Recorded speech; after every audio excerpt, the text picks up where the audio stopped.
sa lahat ng ating mga ka-TH subscribers at mga followers sa ating channel all over the Philippines. Sa Luzon, mabuhay kayong lahat yan guys. Sa Visayas, maayo na adlaw. At sa ating mga brothers and sisters in treasure hunting dyan sa Mindanao, buenos dias sa inyong lahat. At bago tayo magpatuloy, shout out muna tayo. Right, at mag-shout out tayo kina Pango Sylvester, Lolito Junior Patinio. Kumusta kayong mga ka-TH dyan? Sana nasa magandang kalagayan kayo palagi. Shout out kay Masayon Marlon, Elvin Famaran, Jumari Abelia, Raul Trangia o Tranghia, Arlene Palera Santos, Val Sulpung, Malvin Maceda, Cording Morales. Shout out din kay Richard Gomez, Henry Mabilanga, Francis Balana, Stephen Catilo.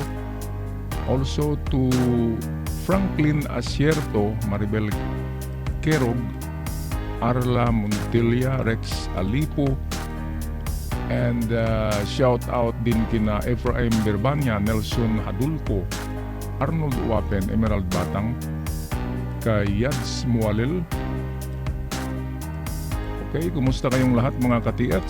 Hindi ko na mabanggit lahat ng pangalan. Alam nyo na kasi limited lang ang ating oras. At tayo magpatuloy na ngayon sa ating treasure marker analysis. Maraming salamat sa inyong lahat. Mabuhay kayong mga ka-TH all over the Philippines. Thank you.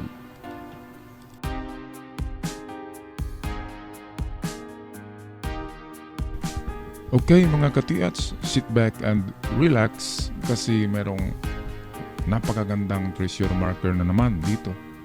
Ito ang tinawag ko na ulo or mata sa ulo ng butiki. Kasi parang mata nga ng butiki kung tingnan ito.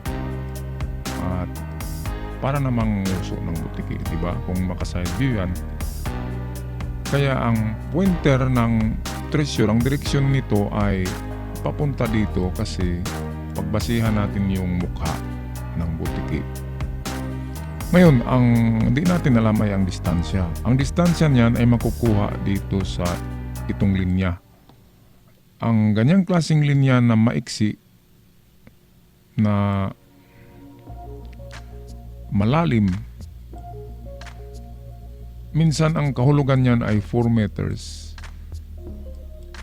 distance. Lalo na mayroon siyang dot dito, yung sa isang picture ay makikita yun. Ito yan. Ang isang dot na nagbibigay din ng distansya ay nasa 5 meters. So ang distansya nito ay 4 to 5 meters going east. Papunta siya dito sa east. Okay, pero pababa siya guys, pag ganyan. East. Kasi yung dot ay nandito, meaning pababa ka dyan, ganyan ang punteriya nyo. Ngayon, maganda talaga ito kasi sa unahan nito ay nandoon yung letter Z. Letter Z na symbol guys.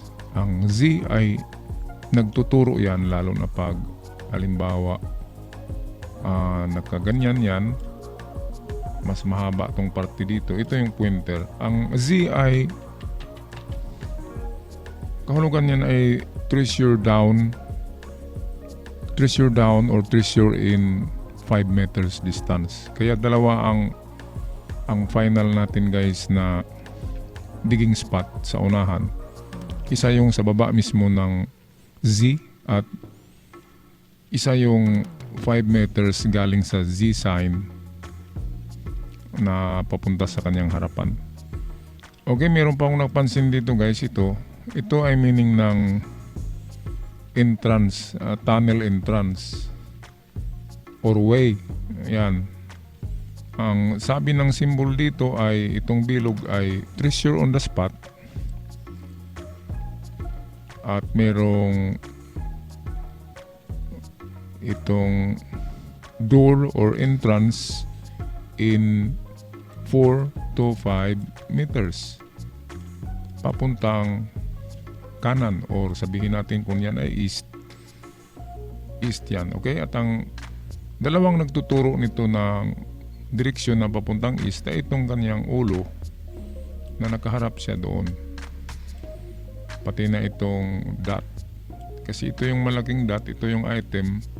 Sabi niya, treasure on the spot.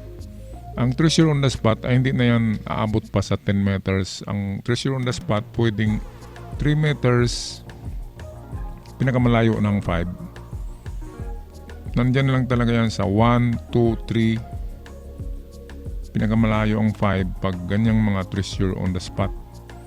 Pero ang sabi niya dito ay ito na line, pag malalim na maiksi, yan ay 4 meters distance. Okay, kaya tingnan natin sa isang picture. Nandito yung kabuuan ng lugar. Ito yun guys. Diba? Napakaganda niyan. Okay, at atin yan tingnan. I-analyze natin ang kanyang layo. Sa tingin ko guys, ito ay, kung ito ay 1 meter, 2 meters, 3 meters, 4 meters, halos 5 meters nga. Sabihin natin kasi itong bato na ito ay 1 meter, so 2 meters, 3 meters, 4 meters, and 5 meters sa itong Z. Nandito yung Z guys. Ayan. Itong Z, ang nagsasabi ng treasure ay dito pupunta. Treasure below or treasure in 5 meters. Okay, so atin balikan. Ito yun guys. Napakagandang treasure marker yan. Sa hindi trained eye ay hindi talaga yan mapansin. Kasi nag-blend lang siya sa surroundings. Ang tanging mapansin mo dito ay itong parang mata talaga. Nakaganyan. Treasure on the spot. 4 meters distance. Ito ang nagbigay direksyon sa kayong uso ng butiki. At talagang dito ang turo niya. Ito na banda rito. Kung i-align natin ang mata at saka dot, dito talaga yan. Okay, at nandito yung Z. At lalo na sinuportahan siya ng isang triangle na nagaganyan. Papunta rin dito. At lalo na mayroon pa palang isang bilog dito na malalim, which means treasure below, treasure in front, or treasure on the spot. May nagukay yata dito guys na banda. Okay, dito yan na banda guys, dito. Ito ang i-align nyo, itong circle, saka yung Z. Yan, bababa kayo dyan. And then itong Z, tatama dyan. So dito yan na banda talaga. Okay, yan ang ito ang ating first digging spot guys. Na 2 meters deep. At kung wala dyan ay pupunta tayo sa 5 meters dito sa unahan niya.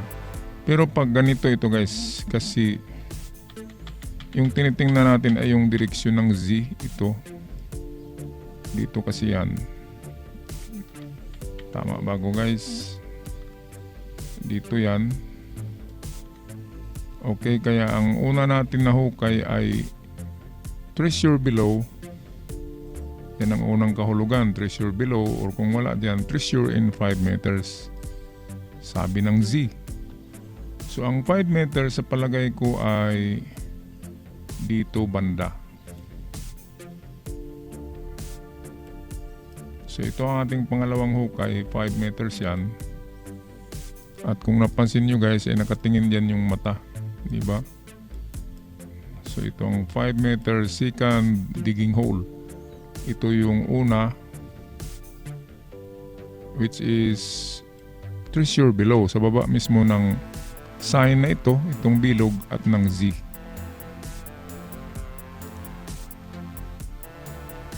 Okay, at itong mata guys, kung tingnan mo ay parang nakatingin din siya dito, di ba? Kaya 5 meters at 0 to 1 meters sa harapan mismo nitong bilog ito. Okay. jackpot na yan guys. Magandang treasure sign yan kasi nandyan ang Z. Yang Z na yan ay talagang legit sign yan sa treasure marker. Minsan pinagkamalan niya na letter N, pero yan ay Z. At ang Z ay treasure below or treasure in 5 meters or treasure going down. Kaya tamang-tama, going down nga talaga siya dito. Itong papunta rito guys. Dito siya papunta. Alright, at yan lang ang pag-analyze ko guys sa inyong treasure site. Magandang treasure site yan. At maraming salamat sa inyong pagpadala at pagtangkilik sa ating channel para ma-analyze natin ang inyong mga treasure marker. May the fortune. Sana siswertehin kayo guys. The fortune be with you. God bless you all. And ako'y magpaalam na. Bye for now.